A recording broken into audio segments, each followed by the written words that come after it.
Rupanya di floor sudah ada yang raise hand untuk bertanya. Kita beri kesempatan kepada yang bertanya kepada Saudara Ahmad Syarbini.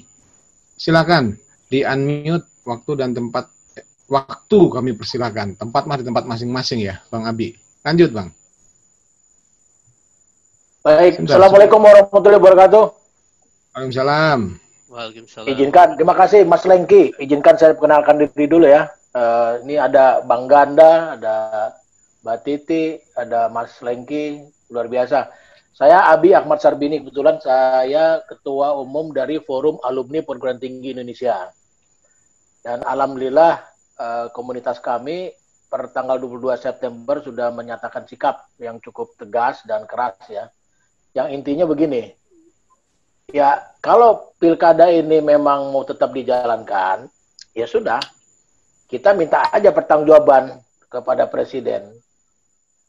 Kalau seandainya, ya mudah-mudahan tidak terjadi ya, pilkada ini menjadi klaster yang pandemi COVID yang jadi luar biasa gitu loh. Itu pertama.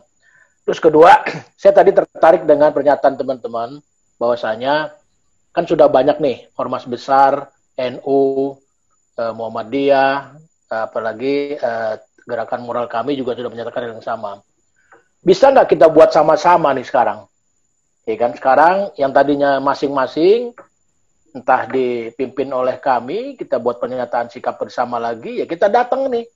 Karena ada 3 pihak yang memang akan bertanggung jawab terhadap pilkada. Satu adalah pemerintah, kedua DPR, dan ketiga KPU ya. Kalau saya lihat sebenarnya Perpu nomor 2 mengenai penundaan pilkada ini kan masih terbuka luang untuk dibuat penundaannya. Bahkan dalam Perpu tersebut bisa saja Perpu itu memberikan kesempatan kepada KPU untuk menunda. Kalau dirasakan di hari-hari menjelang pilkada ini akan menjadi hal yang tidak baik gitu loh.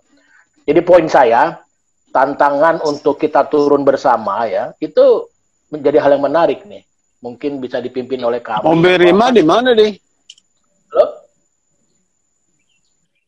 Lanjut Halo? Bang. Spleteran. Ya. Nah, silakan. Oke, spleteran. Jadi poinnya kita bareng-bareng ya turun gitu loh. Kita sama-sama bukan hanya kita lewat virtual, kita roadshow aja. Satu ke DPR, ya bilang kalau Anda nggak mau tunda, Anda bertanggung jawab ya. Datang ke Presiden, Jokowi, kalau lo nggak mau tunda, lu tanggung jawab ya, gitu kan. KPU terakhir begitu. Saya pikir gitulah bos, biar kita sama-sama action kelihatan di depan masyarakat. Gimana menurut teman-teman? Mungkin Bang Ganda atau Mas Lengki nih, teman di ITS. Silakan Mas. Iya, terima kasih Bang Abi. Ini dulu rekan seperjuangan pas Pilpres. Gimana sehat Bang ya? Bang Ganda, yang udah dicolek nih sama Bang Abi, gimana itu? Apa konkretnya gimana? Apa kita geruduk ke DPR, kita nyatakan awas ya kalau sampai ada klaster pilkada langsung tunjuk hidung. Kira-kira gimana, Pak? Ya, saya pikir yang penting pernyataan sikap ya. Itu yang belum ya, seperti FTA kalau belum membuat ya silahkan membuat. Yang kedua, menurut saya memperluas sebuah aliansi pemikiran ya, seperti sekarang ini kan ada dari forum alumni perguruan tingginya Ahmad Syarbini, nanti bisa dicari lagi dari forum alumni yang lain, atau bisa cari dari misalnya di NU ada ISNU ya, Ikatan Sarjana NU, nanti di Muhammadiyah ada kelompok-kelompok lain, diperbesar terus menurut saya ya. Jadi sehingga ketika teman-teman ruang publik itu diisi oleh pikiran-pikiran kita yang menolak pilkada ini makin besar ya, itu nggak usah mesti harus turun ke jalan ya. Itu saya pikir juga sudah sebuah gerakan besar nantinya. Yang penting ditujukan pada akhirnya statement-statement yang disebutkan oleh Bung Ahmad Syarbini tadi ya dikirimkan ke DPR ya, karena kan sekarang nggak perlu harus ke sana juga karena ini ada protokol COVID ya. Silahkan mungkin perwakilan datang yang sedikit tertib tapi bahwa itu mewakili. Jadi kalau ada 10 organisasi, 20 atau 50 organisasi ya berarti kita bisa datang mewakili mereka 10 orang atau 20 orang, apalagi teman-teman FTA yang banyak di luar negeri kan tidak mungkin hadir secara fisik. Yang paling penting tanda tangannya ada, dia masuk dalam jaringan yang menolak atau memboikot pilkada itu. Terima kasih. Baik, terima kasih.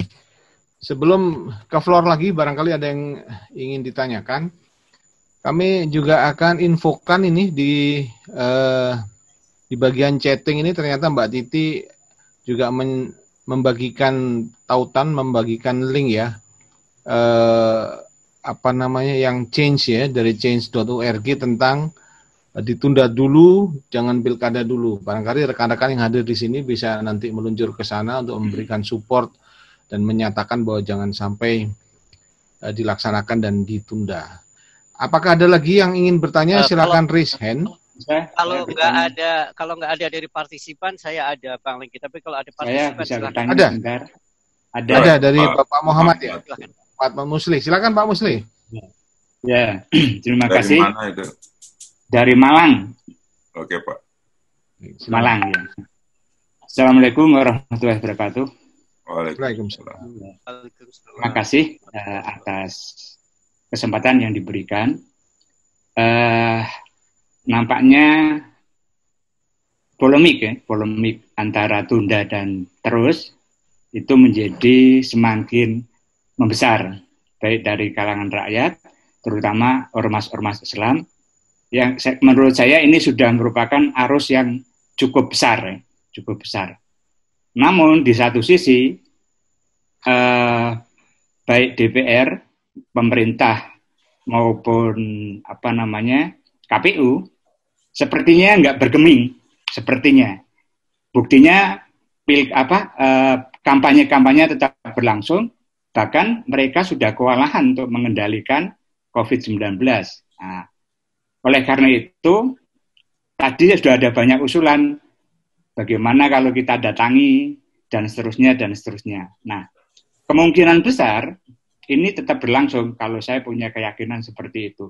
Apalagi statement dari Menko Polhukam yang membanding-bandingkan tanpa pilkada COVID Jakarta tinggi. Nah, ini sudah menunjukkan kekerasan kepala mereka untuk tetap melaksanakan ini. Nah, sekarang mungkin sebagai plan berikutnya seandainya ini tetap berlangsung, apakah kita punya kekuatan seandainya pilkada dilaksanakan, kemudian terjadi klaster pilkada yang tinggi, kematian yang cukup massal akibat pilkada ini, apakah kita mempunyai kemampuan atau apakah kita bisa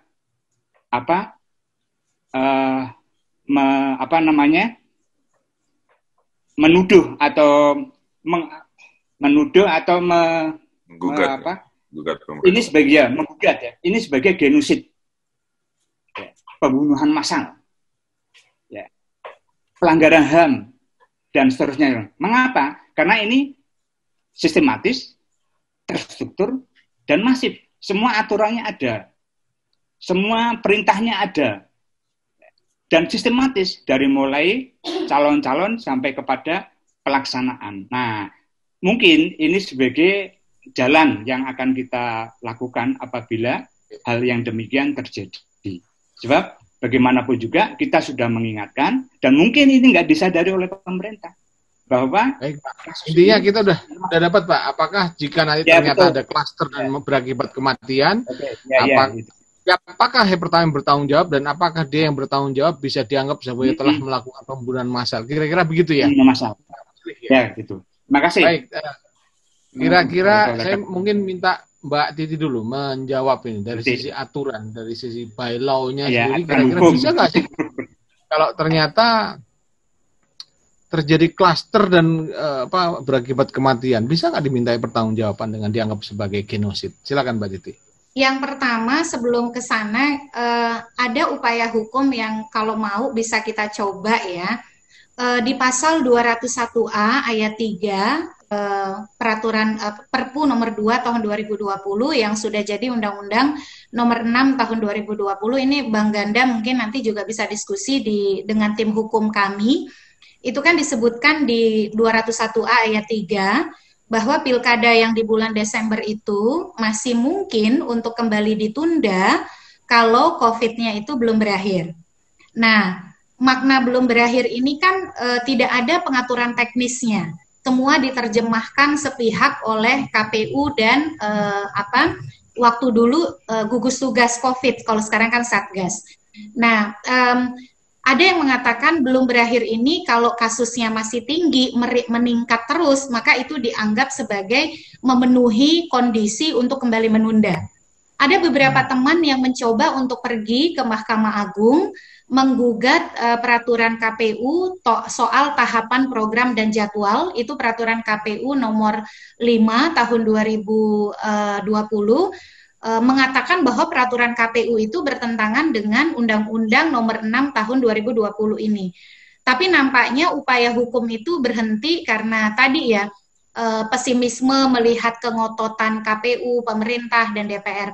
Tetapi menurut saya langkah itu patut dicoba, Bang Ganda, gitu ya, karena cantelan hukumnya tersedia dan data-data positif COVID kita kan melonjak terus nih dari 1.000 langsung nembus 2.000.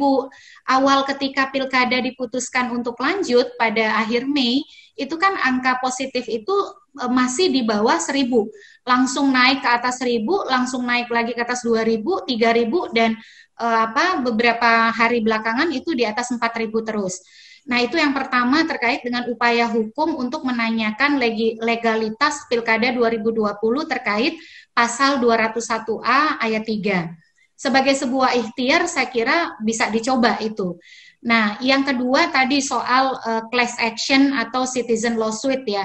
Kita bisa diskusikan lagi soal ini, soal menggugat tanggung jawab negara terkait dengan ketika misalnya ini kan bisa disebut kelalaian ya, karena kenapa? Masyarakat sudah mengingatkan, publik sudah mengingatkan, tetapi kemudian tiga pihak ini, KPU, pemerintah, dan DPR tetap memutuskan untuk melanjutkan. Saya kira beberapa presiden atas nama kepentingan publik pernah dilakukan begitu. Itu yang saya kira juga perlu kita dorong. Tetapi saya setuju ya bahwa meluaskan gerakan, mengajak bicara lagi secara intensif ormas-ormas besar seperti NU, Muhammadiyah, KWI, dan lain sebagainya itu sangat diperlukan saat ini.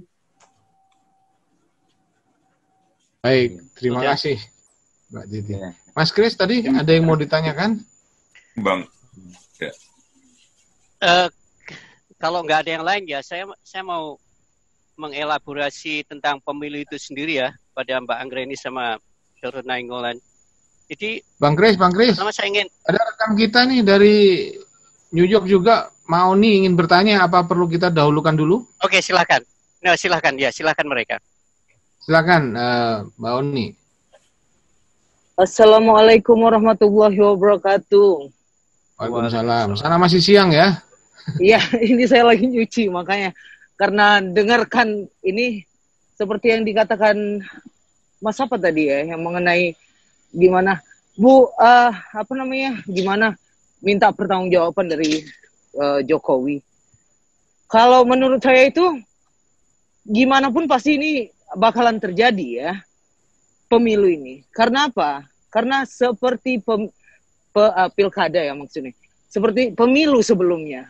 Berapa orang yang mati? Apa mereka care about that? No.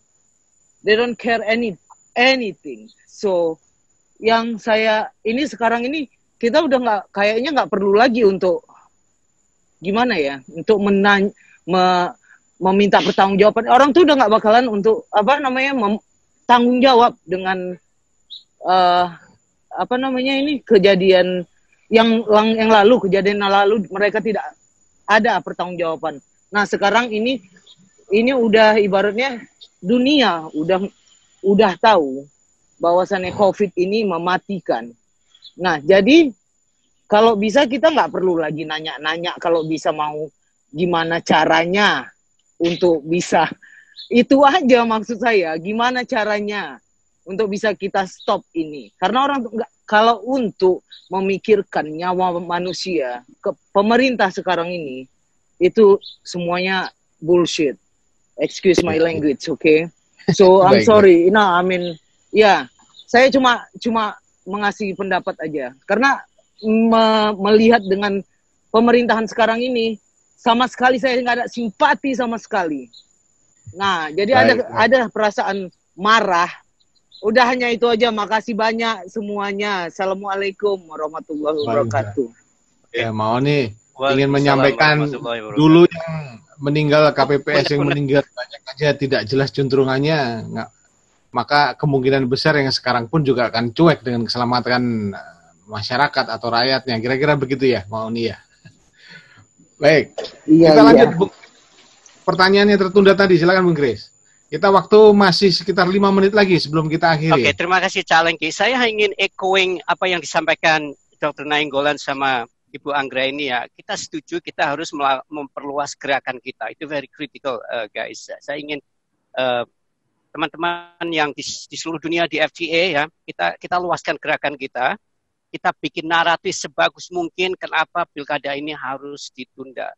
Kemudian pernyataan sikap itu penting sekali. Saya harap dari teman-teman FTA di seluruh dunia ya, keluarin pernyataan sikap kalian. Entah itu secara individual atau secara kelompok di perwakilan. Karena public pressure itu sangat penting sekali. Nah, dengan adanya kengototan dari pemerintah, kemudian VS keinginan rakyat termasuk dari NU, dari Preludem, dari Muhammadiyah, kan dari kami, dari FTA dengan masif public statement itu kan mereka mau nggak mau akan memperhatikan, oh ini ada pressure dari publik. Nah intinya kita akan minta namanya accountability. Kita ancam dengan oke kamu boleh nerusin, tapi kalau ada apa-apa ini resikonya. Nah ya bagi sama kita boykot aja, kita ancam dengan boykot aja karena dari begitu banyak data ya. This pilkada is I'm sorry my language, it's stupid pilkada. Namanya pilkada serentak itu nggak ada kualitasnya plus gitu saya melihatnya. Jadi saya hanya ingin echoing dari para narasumber kita hari ini is very solid argumentasi dan saran mereka sangat vital yang harus kita lakukan gitu. Nah terakhir ini yang saya mau mengatakan ini sebenarnya hanya simptom dari bobroknya demokrasi di Indonesia, karena ini another subject to discuss ya. Kenapa bobrok saya bilang? Karena kalau dalam demokrasi itu sudah tidak ada sistem oversight, check and balances, DPR sudah menjadi bagian dari eksekutif, sudah tidak ada legislatif, ya akhirnya beginilah. RUU lolos begitu super kilat ya, tanpa ada hearing, it's too many problem gitu ya. Makanya di sini saya tertarik sekali, someday aku mau tune in dengan Preludem ya untuk memperbaiki demokrasi di Indonesia, karena yang namanya daulat partai itu nggak ada dalam demokrasi. Yang ada tuh the sovereignty of the people, kedaulatan rakyat, bukan kedaulatan partai. Itu just ridiculous, you know. Tapi gitulah. Saya tertarik sekali dengan ini ya dari pendapat dua narasumber. How to fix this? Bagaimana kita harus memperbaiki kebobrokan ini? Saya silakan dari Ibu Anggra ini dulu dengan kemudian dari Dr. Nainggolan untuk intinya how we fix this bersama gitu. Silakan. Ya, yang pertama Pak, kalau kami di Perludem sebagai organisasi yang non-profit dan non-partisan, selalu yang kami tegaskan itu bekerja berdasarkan nilai-nilai organisasi ya. Kami tidak berorientasi pada kepentingan politik tertentu, tetapi sekali lagi yang menjadi tantangan masyarakat sipil Indonesia hari ini adalah untuk tidak kehilangan kesabaran dan semangat di dalam bicara dalam narasi-narasi yang memang pro demokrasi, karena memang tantangan kami besar sekali ya, kelompok pro status quo yang sangat luar biasa mengkonsolidasi diri, dan belum lagi ruang kebebasan sipil yang berdasarkan indeks apapun, baik indeks demokrasi Indonesia atau Economist Intelligence Unit, Freedom House dan lain sebagainya, itu kan melemah. Dan itu jadi tantangan tersendiri. RUU Cipta Kerja yang malam ini rencana disahkan, beberapa legislasi yang ruang partisipasi sipilnya makin menyempit begitu. Jadi memang di masyarakat sipil pun konsolidasi menjadi diperlukan. Kami bicara banyak soal bagaimana gerakan masyarakat sipil tidak mati atau tidak kemudian mengalami musim gugur di tengah situasi Indonesia hari ini. Nah, yang kedua adalah tadi ya soal perluasan aliansi strategis, aliansi soal pilkada ini. saya kira itu perlu dikonkretkan Pak Kris. Bagaimana misalnya di dalam negeri konsolidasi dengan gerakan masyarakat sipil dan ormas itu terus diperkuat. Saya kira pandangan-pandangan dari ormas besar kita, NU, Muhammadiyah itu kan sudah tegas gitu ya. Tapi apakah gerakan masyarakat sipil seperti Perludem sudah terkoneksi dengan mereka? Itu juga belum Pak Kris. Nah, diskusi kita malam ini mengingatkan soal itu, termasuk juga kampanye di media sosial kita juga masih kurang maksimal ya, karena tadi keterbatasan untuk memproduksi narasi di media sosial, infografis, meme, ataupun bahasa-bahasa pesan yang lebih atraktif bagi anak muda. Kalau kita baca narasi anak muda pun sama, sebenarnya mereka bertanya, sekolah, saya sekarang lagi sekolah, itu semua online gitu ya, anak saya sekolah juga online, kita semua kegiatan tuh online, tetapi pilkadanya harus offline. Jadi hal-hal itu kami mungkin perlu bantuan begitu ya, untuk membangun narasi yang lebih kuat dan lebih sederhana, sehingga akan ada efek ikutan di masyarakat kita. Mungkin garapan di media sosial itu harus terus kita perkuat tuh Pak Kris, karena saya melihat di media sosial kita masih agak terbatas di dalam membangun pengaruh kepada publik kita begitu. Tetapi setelah ini saya kira kami akan konsolidasi, walaupun konsolidasi itu terus kami lakukan ya. Misalnya di petisi change.org itu sudah ada 41.000 orang yang tanda tangan. Kalau FTA bisa bantu, siapa tahu bisa tembus 100.000 ya Pak ya.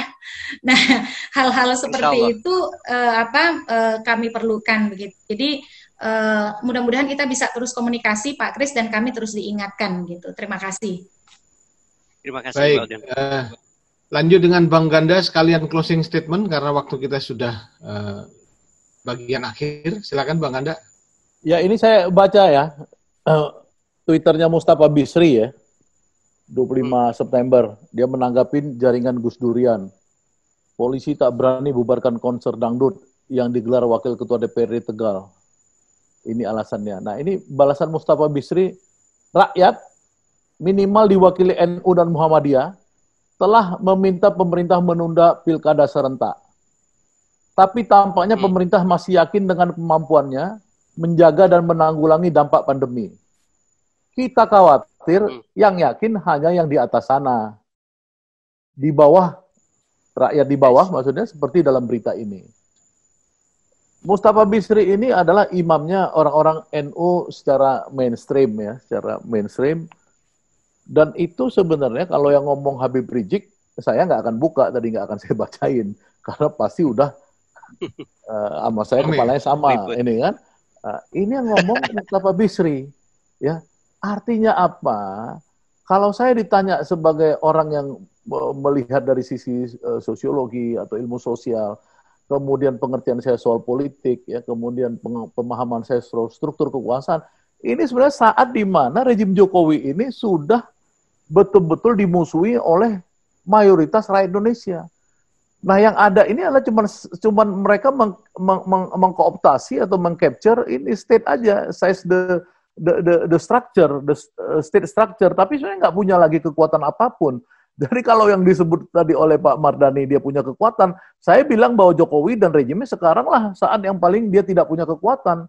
Tentu dimensi banyak, bukan hanya dimensi pilkada ini, tapi pilkada ini sebenarnya menurut saya ya, kalau ada orang bilang kepentingan cukong, bla bla bla, ini ya inilah pertarungannya.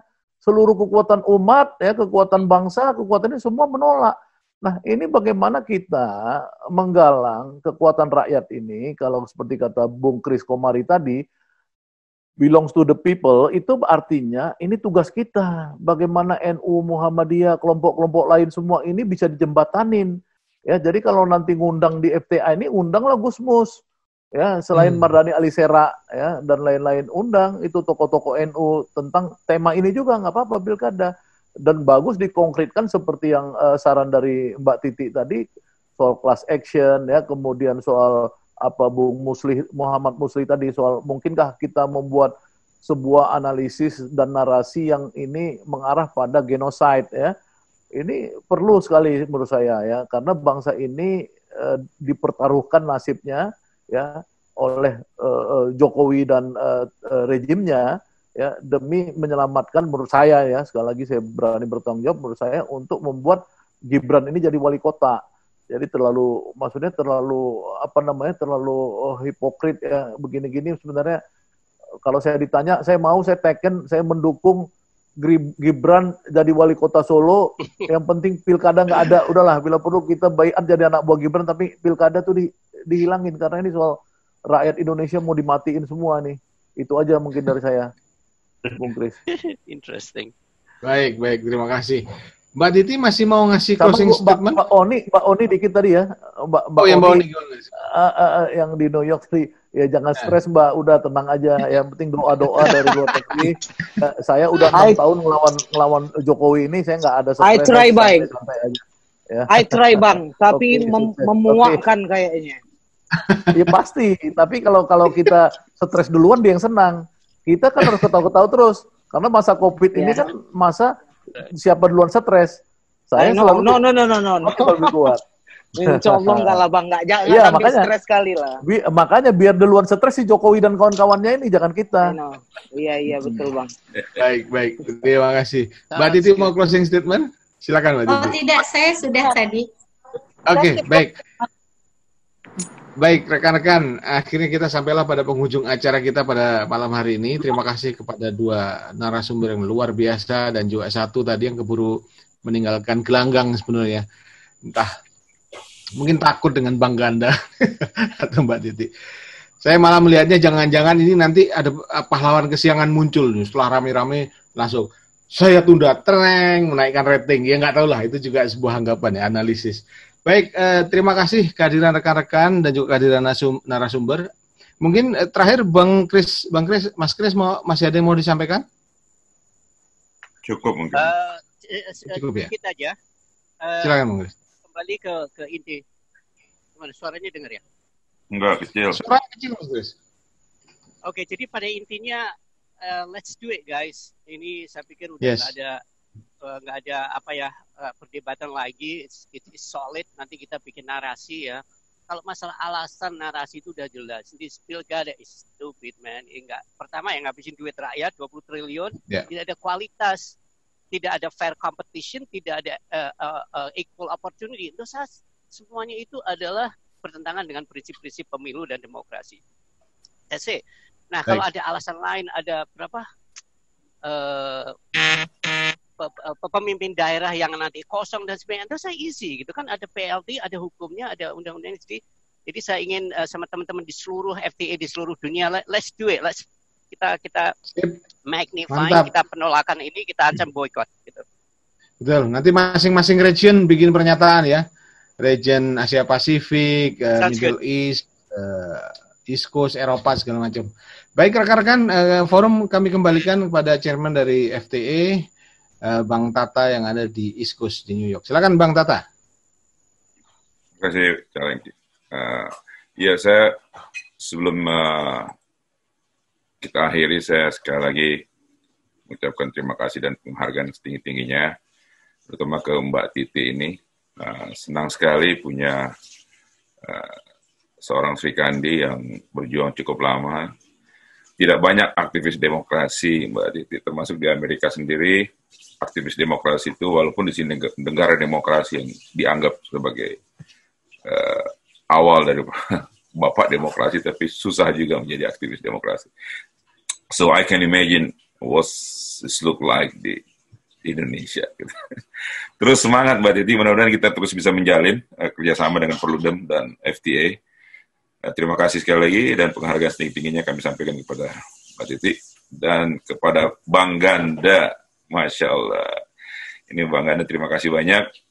Kita akan terus bersinergi, Bang Ganda, seperti biasa dari awal dengan FTA dan kami.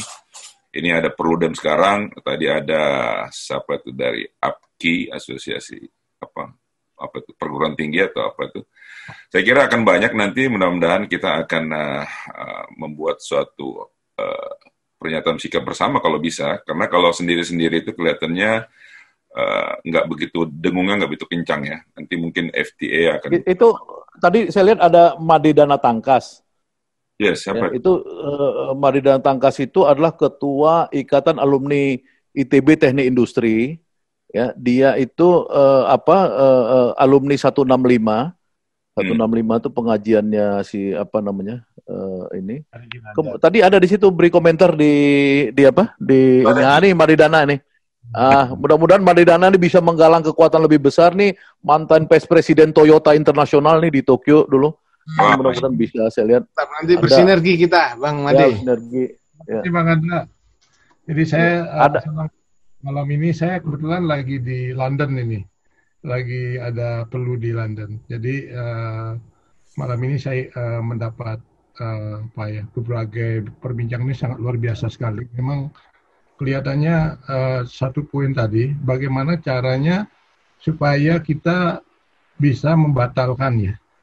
Nah itu mungkin yang perlu kita kita cari nanti road cost-nya apa, kemudian cara-cara trik-triknya atau langkah-langkah kita gimana gitu ya Bang Anda ya. Saya lihat tadi udah. Jadi memang ini kita dipertaruhkan.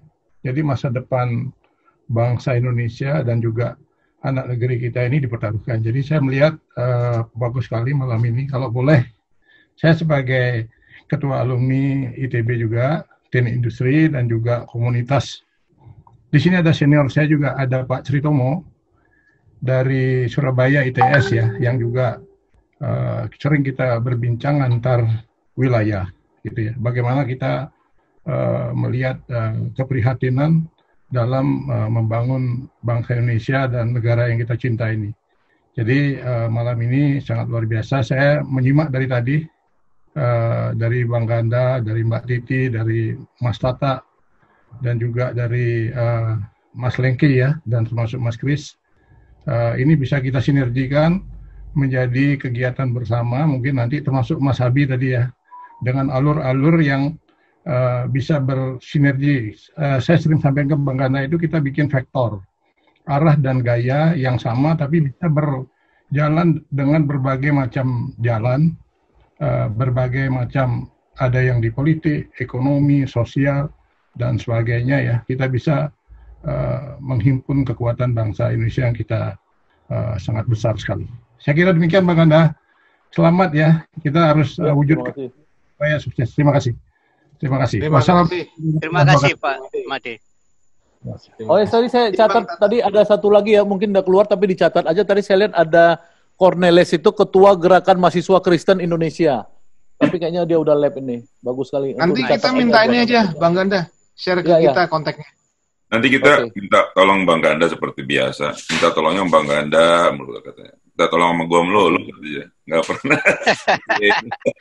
Nanti kita mau bikin ini, Bang Ganda. Makanya kita sebenarnya buat ini, yang seperti saya katakan tadi, kita mau buat jadi narasinya itu betul-betul komprehensif, begitu loh. Makanya kita hadirkan seperti Mbak Titi, kita hadirkan dari pihak Komisi 2 DPR. Kalau orang pemerintahan, it's not really itu. Karena kenapa kita selalu mengundang orang pemerintahan, nggak pernah ada yang hadir. Last time kita undang Bamsud, iya, Bamsud, Ketua MPR, last minute cancel, less than 12 hour. Jadi kita udah punya pengalaman sangat buruk gitu. Bukannya kita nggak menghadirkan, padahal kita mau gitu loh. Bagaimana kita, karena kita nggak bicara soal kritik, mencecar, istilah Refli Harun di Uber, enggak. Kita mau memberikan satu wacana seperti apa yang menjadi tujuan dari FTS sendiri, yaitu sebagai forum pikiran yang menghasilkan ide, gagasan, pikiran alternatif, yang insya Allah ini bisa dipakai, gitu loh, menjadi suatu referensi, gitu loh. Nah, kita punya satu yang kita di pihak Komite Politik Hukum dan HAM kita, cuman setelah kita diskusikan internal, kita butuh orang-orang seperti Bang Ganda, Mbak Titi, tadi Pak Mardani, untuk memberikan more input, sehingga kita bisa bergerak lebih baik gitu loh. Nah, ternyata sambutannya ini alhamdulillah sangat baik sekali, malah bisa bersinergi lebih besar dengan menyatukan berbagai elemen masyarakat atau civil society, sehingga ini bisa gaungnya lebih didengar. Dan mungkin kita akan push dari luar negeri seperti biasa Bang Ganda. Jadi insya Allah mungkin lebih Pak Tata boleh nambahin dikit nggak? Sedikit aja, tiba-tiba keinget. Monggo. Silahkan. Ya, di dalam negeri pun sebenarnya ada tantangan juga, Pak, karena ada beberapa civil society yang menginginkan pilkada ini jalan terus, dan argumennya ya karena tadi bagian dari kalau pun ditunda nggak jelas kapan dan lain sebagainya, perlu kepemimpinan definitif. Jadi memang ada fragmentasi itu juga gitu. Dan kalau kemudian kita bisa membangun suara lebih kuat, minimal yang didengar rakyat itu yang lebih kuat tadi gitu. Saya lupa bilang kalau ada fragmentasi juga di CSO yang bergerak di isu pemilu soal lanjut atau tidak ini, Pak. Mohon maaf ini menginterupsi. Nggak apa-apa. Memang itu menjadi salah satu pertimbangan kita justru. Kita sudah menginventarisir beberapa kelompok-kelompok juga dengan alasan-alasannya kenapa mereka mau dilanjutkan, walaupun kita tetap berpikir apakah mereka masuk dalam I don't want to say payroll, tapi mereka masuk dalam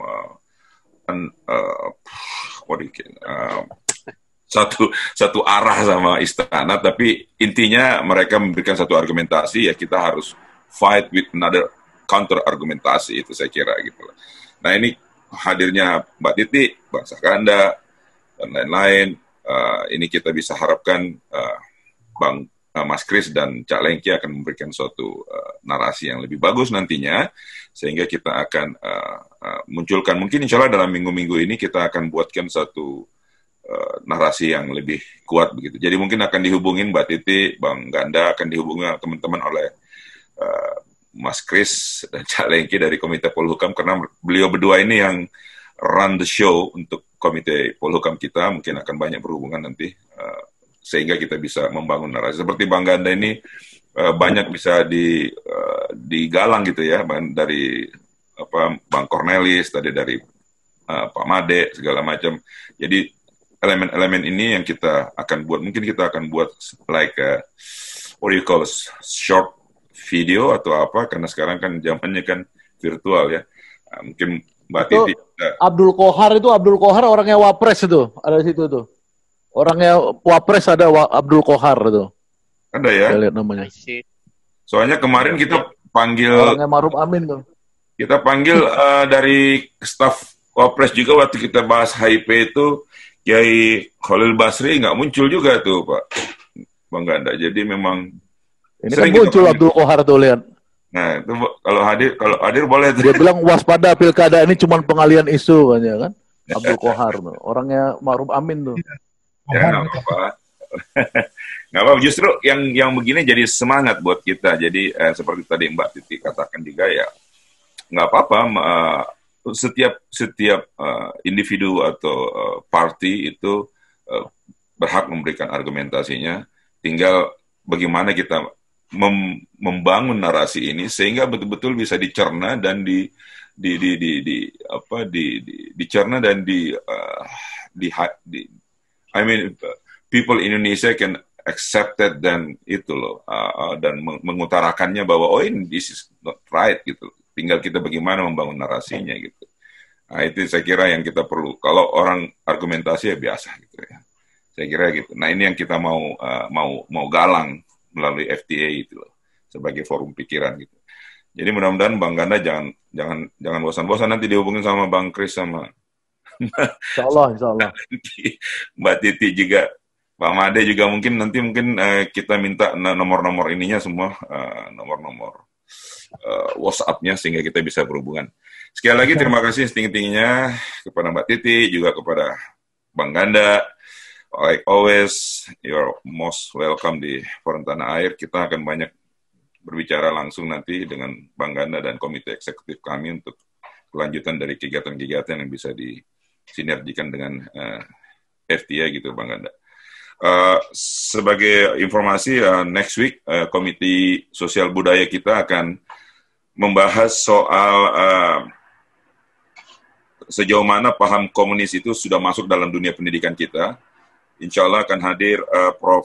Rahmat Wahab, salah satu juga presidium dari kami, karena beliau juga adalah salah satu keahliannya, pakarnya itu di bidang pendidikan. Jadi kita akan lihat bagaimana pandangan Pak Wahab, kemudian ada Prof. Suteki insya Allah, dan ada juga Prof. Hamid Fahmi dari NU dari Gontor. Jadi kita akan lihat sejauh mana sih infiltrasi faham-faham ini masuk dalam dunia pendidikan khususnya, karena ada wacana untuk penghapusan sejarah dan lain sebagainya. Saya kira gitu. Terima kasih sekali lagi semuanya. Wabillahi taufiq wal hidayah. Assalamualaikum warahmatullahi wabarakatuh. Waalaikumsalam warahmatullahi wabarakatuh. Terima kasih semua.